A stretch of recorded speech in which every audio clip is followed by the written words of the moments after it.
bénisse. Soyez les bienvenus à cet rendez-vous de cet enseignement sur les conditions d'exaucement de la prière. Et la dernière fois, nous avons parlé du péché qui est un obstacle à l'exaucement de la prière. Aujourd'hui, nous allons parler d'un autre obstacle, d'une autre condition dans laquelle il faut te trouver pour que Dieu t'exauce. Et nous allons parler du manque de foi. Le manque de foi est un obstacle à l'exaucement de la prière. La Bible dit que sans la foi, il est impossible d'être agréable à Dieu. Car il faut que celui qui s'approche de Dieu croit que Dieu existe et qu'il est le rémunérateur de ceux qui le cherchent. Si tu manques de foi, alors ce n'est pas la peine de prier. Si tu ne crois pas que quand tu demandes quelque chose au Seigneur, il va te le donner, alors ce n'est pas la peine de perdre le temps pour prier. Donc quand tu pries, tu dois savoir que Dieu doit t'exaucer. Tu dois avoir la conviction dans ton cœur que Dieu va t'exaucer. Et c'est dans cette conviction-là que Dieu t'exauce. Si tu n'as pas cette conviction dans ton cœur, Dieu ne t'exauce pas. Nous allons lire les Écritures dans Luc chapitre 18, versets 7 à 8. Et Dieu ne fera-t-il pas justice à ses élus qui crient à lui jour et nuit? Et tardera-t-il à leur égard? Je vous le dis, il leur fera promptement justice. Mais quand le Fils de l'homme viendra, trouvera-t-il la foi sur la terre? Alléluia. Le problème, ce n'est pas Dieu, mais c'est les hommes qui prient. Si Dieu ne trouve pas la foi en toi, qui ne voit pas que tu crois fermement que ce que tu lui demandes, il va te le donner, alors Dieu ne se dérange pas pour t'exaucer. Parce que le manque de foi est une injure contre Dieu. Le manque de foi, c'est une manière de dire à Dieu qu'il n'est pas capable. Quand tu doutes dans ton cœur, tu es en train de dire à Dieu que ce que tu demandes là, lui, n'est pas capable. Alors Dieu ne fera rien. Dieu fera tout ce que tu voudras pourvu que tu comptes effectivement sur sa puissance et sa miséricorde pour t'exaucer. Et nous allons lire pour cela aussi dans Jacques chapitre 1 versets 6 à 7. Et nous allons commencer au verset 5.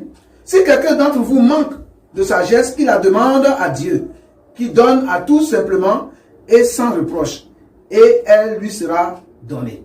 Mais qu'il la demande avec foi, sans douter, car celui qui doute est semblable au flot de la mer, agité par le vent et poussé de côté et d'autre. Qu'un tel homme ne s'imagine pas qu'il recevra quelque chose du Seigneur. C'est un homme irrésolu, inconstant dans toutes ses voies. Alléluia. La Bible dit clairement que celui qui demande quelque chose à Dieu et que dans son cœur il doute, qu'un tel homme ne s'imagine pas qu'il va obtenir quelque chose de Dieu. Peut-être que tu as beaucoup prié, mais tu n'as pas été exaucé. Tu n'as pas vu l'exaucement. Ce n'est pas parce que Dieu t'a pas entendu. Dieu t'a entendu, mais quand Dieu regarde dans ton cœur, quand Dieu regarde ton attitude vis-à-vis de lui, il voit que quand tu as fini de prier, ou même pendant que tu pries, tu doutes. Tu te dis, mais est-ce que Dieu va répondre? Est-ce que Dieu, cette situation qui est grave comme ça, est-ce que Dieu, comment Dieu va faire? Tu te poses mille et une questions et beaucoup de doutes fourmillent dans ton cœur. Quand c'est comme ça, tu t'es mis dans la disposition où Dieu ne doit pas t'exaucer. Le manque de foi est un obstacle à ta prière. Je suis venu t'inviter à ôter l'incrédulité, à ôter le doute de ton cœur. Si tu enlèves le doute, rassure-toi que tu recevras tout de Dieu. La Bible dit que le doute dans ton cœur, un tel homme qui a le doute dans son cœur, qui ne s'imagine pas qu'il recevra quelque chose du Seigneur. Alléluia. Frère, c'est sérieux. Il ne faut même pas t'imaginer. Dieu dit que ne t'imagine même pas. Ce n'est pas le fait que tu as passé beaucoup de temps à prier. Ce n'est pas le fait que tu as ajouté même le jeûne. C'est bien de jeûner. C'est bien de prier pendant très longtemps. Mais frère, Dieu a mis les dispositions dans lesquelles lui, il exauce ceux qui prient. Il dit que quand tu pries, tu ne dois pas avoir de doute dans ton cœur. Même si les vents sont contraires, quand tu ne vois rien venir même à l'horizon, pour ce que tu demandes, frère, ce que Dieu veut voir en toi, ce n'est pas que tu vois que les choses viennent, que la réponse est en train de venir et que tu vois des clignotants qui indiquent que ce que tu demandes est en train d'être reçu. Non, Dieu ne regarde pas ça. Mais Dieu veut seulement que dans ton cœur, tu aies l'assurance que lui, Dieu, ce que tu lui demandes, il va le faire. Alléluia. Alléluia. Certainement, pendant que tu pries, tu te rends compte qu'au fur et à mesure que tu pries, la situation va s'empire. Alléluia. Dieu veut voir seulement si tu comptes sur sa puissance. Il est le Dieu qui peut amener les morts à la vie. Il peut tout. Alléluia. Il a fait concevoir Jésus par le Saint-Esprit sans qu'un homme, son mari, Marie, Joseph aille avec sa femme. Dieu est capable. Alléluia. Il change les temps, il change les circonstances.